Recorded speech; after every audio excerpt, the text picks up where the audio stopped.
কি যেন শুনলাম, সবাই বলছিল ওখানে সবচেয়ে বেশি বিরক্ত করে বাঁধন। না আসলে আমি তো খুব ভালো ছেলে, কাউকে কি? বিরক্ত করি না। আচ্ছা, সত্যি ও কাউকে বিরক্ত করে না? ও শুধু পলাশ বললে তো হবে না, মেয়েরা বলুক বিরক্ত করে না। হ্যাঁ লিটা, ও আচ্ছা না আমি এরকমটা না আসলে। এরকমটা না আসলে। আচ্ছা ঠিক আছে, সে আমরা দেখে নেব। আচ্ছা বাঁধন কি হতে চেয়েছিল ছোটবেলা থেকে? আমি আসলে গ্রামে বড় হয়েছি। আমি পড়াশোনায় খুবই ভালো ছিলাম। আমি ক্লাস 1 to 10 পর্যন্ত ফার্স্ট হয়েছিলাম। আমি গ্রামে থেকে A+ পেয়েছিলাম, ব্যাকগ্রাউন্ড সায়েন্স ছিল। পরে আমার এখানে একটা পত্রিকার নিউজ হয়, আমি সেখানে আমাকে বলা হয়েছিল কি হতে চাও, তো আমি বলেছিলাম যে না আমি ইঞ্জিনিয়ার হতে চাই। আচ্ছা, পরবর্তীতে আমি সিলেটে গেলাম, সেখানে কোচিং করলাম, মেডিকেলের জন্য পরীক্ষা দিলাম, ইঞ্জিনিয়ারিংয়ের জন্য ভার্সিটির জন্য পরীক্ষা দিলাম। আসলে যেখানে যাই, আসলে আমি গানটাকে ছাড়তে চাইলেও গানটা মনে হয় আমাকে ছাড়ে না। যেখানে যে এখানে একটা গানের আসর বা একটা গানের ক্ষেত্র তৈরি হয়ে যায়, সেই জায়গা থেকে গান প্র্যাকটিস করা এবং পাশাপাশি পড়াশোনাটাকে চালিয়ে যাওয়া। আমার ক্ষেত্রে পড়াশোনাটা হচ্ছে পরে, আগে হচ্ছে আমার গান। তারপরে পড়াশোনা শেষ করে কি কোনো চাকরি বা কিছু করা হয়েছে? 2017 সালে আমি আমার বাংলাদেশ পুলিশের জব হয়েছিল। আচ্ছা 4 মাস ট্রেনিং করার পর যখন আমি হাফ ইয়ারলি ছুটিতে আসি, 3 মাস পরে একটা ছুটি হয় পুলিশের, তখন আমি হারমোনিয়াম বাজাচ্ছি। আমার বোনের বিয়ে ছিল, তখন ফেব্রুয়ারি মাস ছিল। আমার ঠিকঠাক হারমোনিয়ামে হাত যাচ্ছে না। তখন আমি সিদ্ধান্ত নিলাম যে না, এই পুলিশের চাকরি আমার দ্বারা হবে না, আমি আমার গানকেই বেছে নেব। এবং পরবর্তীতে এখানে যাওয়ার পরে এখানে যে কমান্ড্যান্ট ছিলেন, ওনাকে রিজন লেটার দিয়ে আমি আবার গানে চলে আসি। গানের জন্য চাকরি ছেড়ে দিলে? হ্যাঁ সেটাই, গানের জন্য সরকারি চাকরি ছেড়ে দিয়েছি। গান শুনবো আজকে, দেখি গান কেমন লাগে।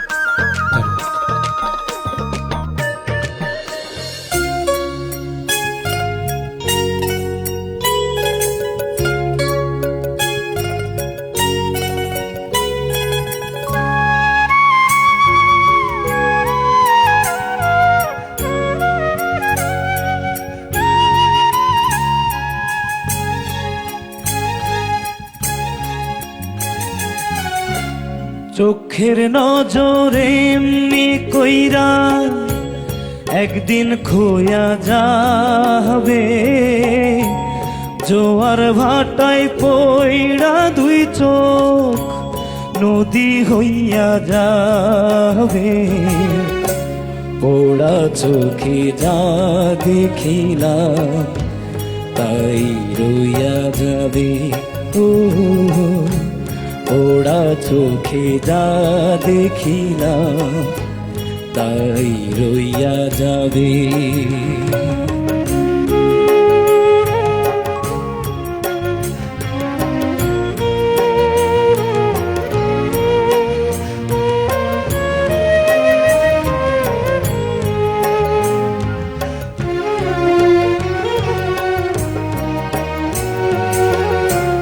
সকল কথার মরণ হইলে হৃদয় কথা কয়, সেই কথাও চোখের কাছে নয় রে, গোপন নয়।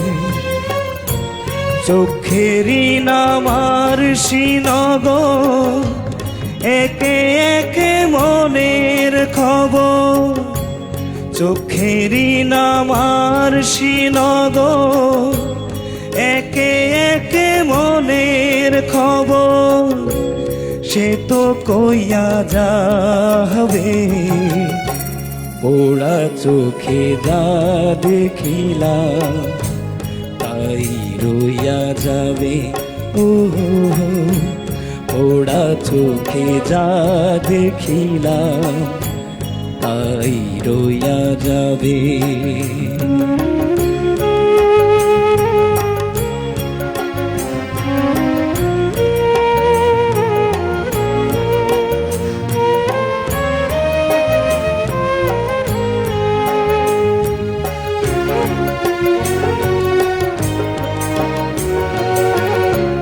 এই চক্ষুতে রৌদ্র ওঠে, আবার ওঠে ঝড়। এই চক্ষুই আপন করে, আবার করে পর। চোখে যদি কেউ না তাকায়, দুঃখ দিয়া যায় চইলা যায়। চোখে যদি কেউ না তাকায়, দুঃখ দিয়া যায় চইলা যায়। সেও সইয়া যাবে, পোড়া চোখে যা দেখিলাম তাই রইয়া যাবে। ও পোড়া চোখে যা দেখিলাম তাই রইয়া যাবে। চোখের নজরে এমনি কইরা একদিন খইয়া যাবে। জোয়ার ভাটায় পইরা দুই চোখ নদী হইয়া যাবে। পোড়া চোখে যা দেখিলাম তাই রইয়া যাবে। ও পোড়া চোখে যা দেখিলাম তাই রইয়া যাবে। পোড়া চোখে যা দেখিলাম তাই রইয়া যাবে।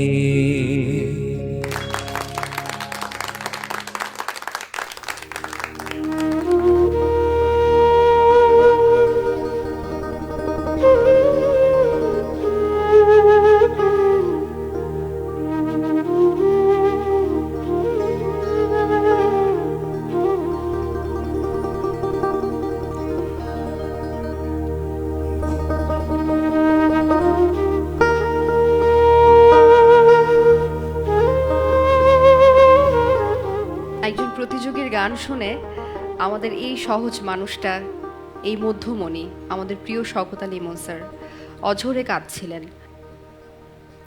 আমার মনে হয় একজন প্রতিযোগীর এর চেয়ে বড় পাওয়া থাকতে পারে না। তার চেয়ে বড় কথা, এই মানুষটাকে কাঁদতে দেখে আমাদের কারোরই ভালো লাগছে না।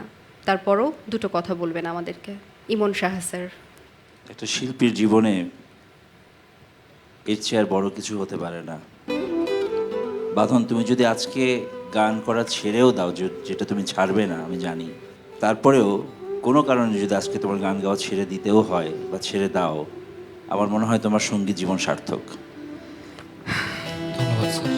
তুমি এমন একজন মানুষকে ইমোশনালি টাচ করতে পেরেছো তোমার গান দিয়ে, যার সুরে কম্পোজিশনে বাংলাদেশের এমন কোনো বড় শিল্পী নেই যারা গান করেননি। তো সেইরকম একজন কম্পোজার, মিউজিক ডাইরেক্টর। আমরা তো সবসময় এখানে বসি তোমাদেরকে ভুল ধরার জন্য বা ভুল শুধরে দেওয়ার জন্য, এটাই আমাদের দায়িত্ব। সব কিছু উপেক্ষা করে একদম তুমি হার্টের কোর জায়গাতে তুমি একদম ছুঁতে পেরেছো। এটা এই জন্য আমি তোমাকে একটা দাঁড়িয়ে তোমাকে আমি স্ট্যান্ডিং ওভেশন দিচ্ছি, জাস্ট অনলি ফর দিস। ধন্যবাদ স্যার। আর আমি তোমার গানের ব্যাপারে যেটা বলি, যে তোমার গান ডেফিনেটলি ভালো লেগেছে, কিন্তু উচ্চারণের ব্যাপারে তোমাকে আরেকটু কেয়ারফুল হতে হবে। তোমার টেল ড্রপ হচ্ছিল প্রতিনিয়ত, দেখিলাম চোখের খবরের এই জিনিসগুলো একদমই পাওয়া যাচ্ছিল না। এগুলো একটু শুধরে নিও। All the best. Pintu Ghosh sir. আমি সত্যি বাঁধন আপনার গায়কিতে মুগ্ধ হয়েছি।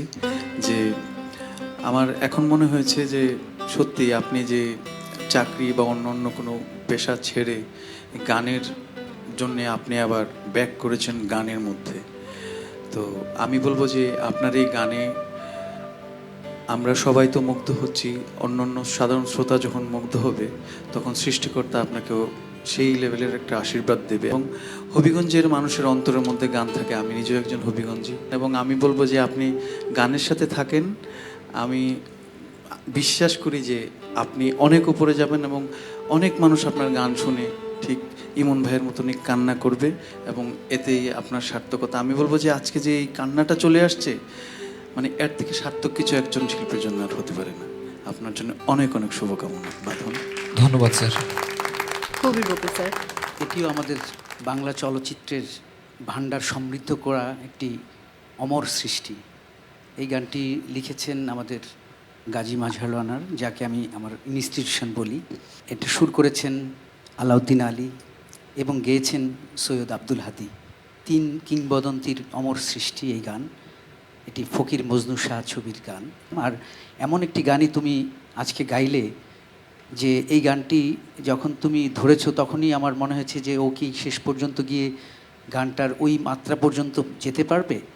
কিন্তু সব কিছু ছাপিয়ে যখন তোমার গায়কই এতই হৃদয়ে ছুঁয়ে গেল যে আমার সতীর্থ বন্ধু শওকত আলী ইমন কেঁদেই ফেললো। এবং এটা তো তোমার জন্য বিরাট একটা বড় কিছু করে বসেছো। তাই আমি তো তোমাকে দাঁড়িয়ে একবার স্ট্যান্ডিং নোটেশন দিয়েছি, আমি আরেকবারও দিচ্ছি। বাঁধন, তোমাকে অভিবাদন। ধন্যবাদ। ধন্যবাদ স্যার। শওকত আলী ইমন স্যার। এই গানটার অনেক ইতিহাস আছে। আমার পরিবারটা না খুব সাংস্কৃতিক পরিবার এবং বাংলাদেশের আমি বলবো সবচেয়ে বড় সাংস্কৃতিক পরিবার। আমাদের শিল্পী পরিবারে সবাই শিল্পী। তো ছোটোকাল থেকে দেখে এসেছি আমাদের বাসায় গানের আসর হতো। আমার বড় বোন আবিদা সুলতানা, আমার দুলাভাই রফিকুল আলম, ওনাদের মাধ্যমে আমাদের বাসায় প্রায়ই বাংলাদেশের সব স্বনামধন্য শিল্পীরা মাসে একবার দুবার আমাদের বাসায় গানের আসর হতো। এখানে আমার এক দুলাভাই এই গানের সৃষ্টি করতে যে আলাউদ্দিন আলী ভাই, উনি আমার দুলাভাই, উনিও থাকতেন। এই গানটা এত বেশি আমার ইমোশনের সাথে ইনভলভ, আমি ছোটোকালে শুনলে না অটোমেটিক্যালি চোখ থেকে পানি বের হয়ে যেত। প্রতিটা মানুষেরই ব্যক্তি জীবনে এক একটা গল্প থাকে, আমার জীবনে অনেক গল্প আছে। তো এই গানটা যখন গায়, আজকে ও যখন গাইলো আমার ওখানে গিয়ে টাচ করেছে। আমি আর আমার চোখের পানি ধরে রাখতে পারি না, ভেরি সরি। আমি আমার ইমোশন আসলে কন্ট্রোল করতে পারি না। আর সবচেয়ে বড় কথা, আজকে জাজেস চয়েসে গান হচ্ছিল এবং আমি এই গানটা আমি ওকে চুজ করে দিয়েছি। ও কনফিডেন্ট ছিল না, ও বলছিল স্যার পারো। আমি খুব কনফিডেন্ট ছিলাম যে বলে তুমিই পারবে গানটা। এবং সত্যি তুমি আমার প্রাণকে জয় করে নিয়েছ। আমি একটু স্টেজে আসতে পারি প্লিজ? আমি জাস্ট স্টেজে।